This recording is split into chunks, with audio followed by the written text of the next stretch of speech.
Hey YouTube viewers, this is Donnie Smith and welcome to this video series that is designed to help you pass the ASE exam. Now this video series is specifically for the paint refinish, and what we're going to do is we'll go through the task and give you the knowledge to pass the test. What this is not really your prep test type book. It's not just test questions.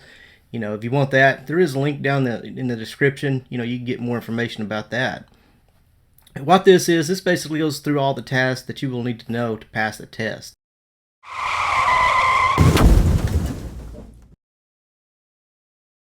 Alright, today we're going to talk about final sanding, getting the surface ready for paint. But before we do, I want to talk about adhesion. There's basically two types of adhesion, and that is there's mechanical adhesion and there's chemical adhesion. Now, chemical adhesion may occur, for example, when you spray some epoxy primer on a surface. We may have 72 hours to put the next coat on. And during that 72 hours, for example, let's say we have some epoxy primer and we're wanting to put some primer surfacer on top of that. Well, we have 72 hours to do that without sanding, because during that 72 hours, it's going to have that chemical bond. However, after that 72 hours, you lose the chemical bond and you're going to have to provide a mechanical bond, and that's done by sanding. Same way with base coat. A lot of times you'll put your base coat on and there's a window you have that you can put your clear coat on top of that. The base coats we use is 24 hours. Now, of course, that's going to depend on your technical data sheet and the paints that you use. Be sure and read those. But during that 24 hours, the clear is going to bond to the base coat because of the chemical adhesion. After that 24 hours, you lose that chemical adhesion and you're going to have to sand it. So chemical adhesion, is just where products bond together. Mechanical adhesion is where you're going to sand something. You're going to rough it up so the paint can stick to that and doesn't peel off. Now, I just wanted to touch on the two types of adhesion, but we're going to focus on, during this video, we're going to be talking about the mechanical adhesion, because we're talking about final sanding and getting it rough where the coatings will stick. So whether you're sanding a paint finish, say a car came in, just needs to be sanded and painted, or maybe it's some primer surfacer, it's going to have to be sanded, final sanded, one of two ways.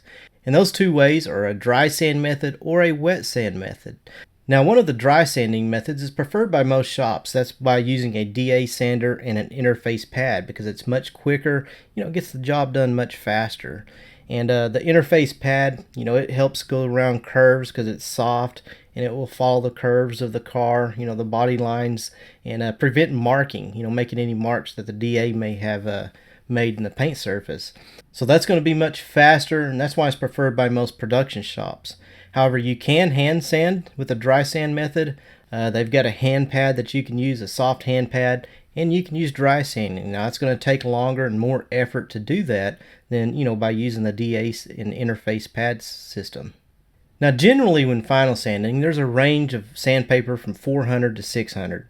And part of that's going to be preference. Maybe the shop prefers everything to be done in 600 or 500, but that's kind of the range. Now, if waterborne paint, some paint systems are a little more sensitive, and they may want to go up to even 800. But the way you know for sure is to read that technical data sheet for the products you're using. It'll tell you exactly what products or what grits of sandpaper to use. Now, keep in mind that we're talking about getting something ready for paint. We're not really talking about blending or just applying clear coat, because if you sand something with 500 grit and apply clear coat on top of it, you're probably going to see the sand scratches. So when you're applying clear coat, you use finer grits, but we'll talk about that in a later upcoming video. Now, before those interface pads was introduced to the industry, just about everyone used the wet sanding methods, because we didn't have that dry sanding method. And to do this, it's going to use a different type of paper. It's a sandpaper that won't fall apart when it gets wet. It's also going to require some water. And what I found that works best is a spray bottle. And as you're sanding, you just spray it. You can control the amount of water that you put on there, yet enough to keep your sandpaper clean. Another method that I've seen and used is with the water hose. You barely turn it on, the faucet on, and let the water trickle out. That's going to produce more water and make a bigger mess, but it is something that you can use.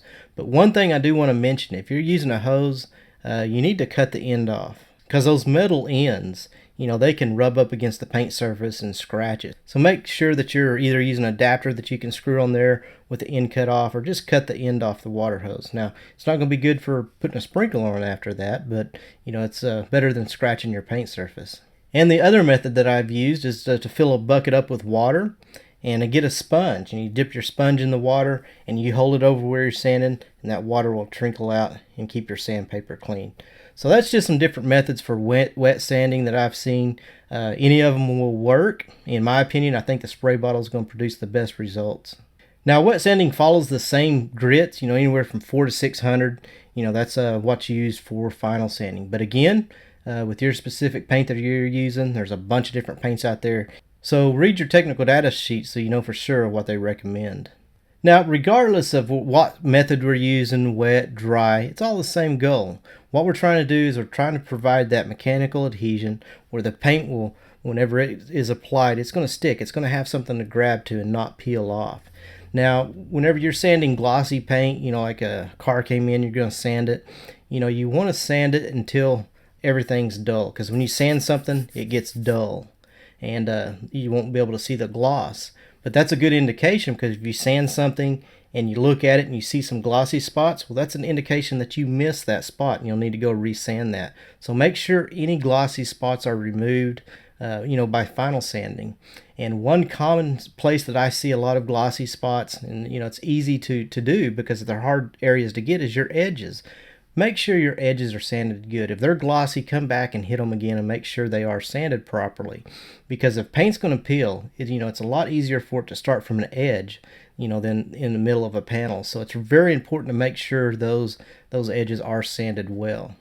Now, some areas are just going to be hard to get. If you're DA sanding or even hand sanding, some of them you'll have to get by hand, some of the hard to get areas.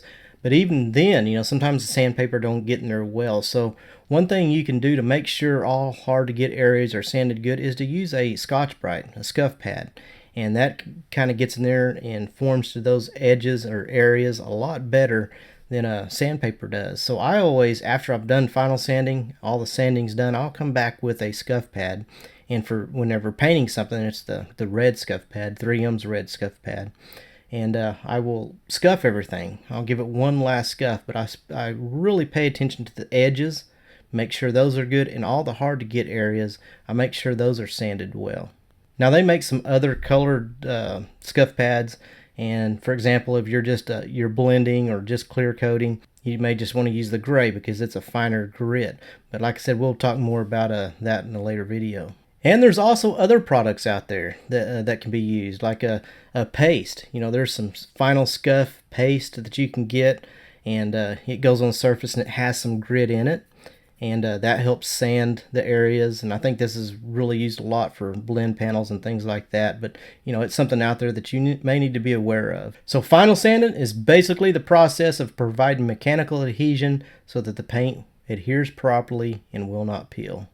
It is my goal to keep these videos short, so that's all we're going to cover in this video. Just give you little chunks at a time, let you absorb that, and then you can watch the next video. Down below is a link to the test prep books that I have, but also there's a link that'll take you to all these videos if you're wanting to go through more than one video at a time and take you through the entire playlist. So be sure and check that out to go through the ones that I've already uploaded. And as they become available, they'll also be put on this site as well. Thanks for watching this video. I hope this helps, and good luck with your ASE exam.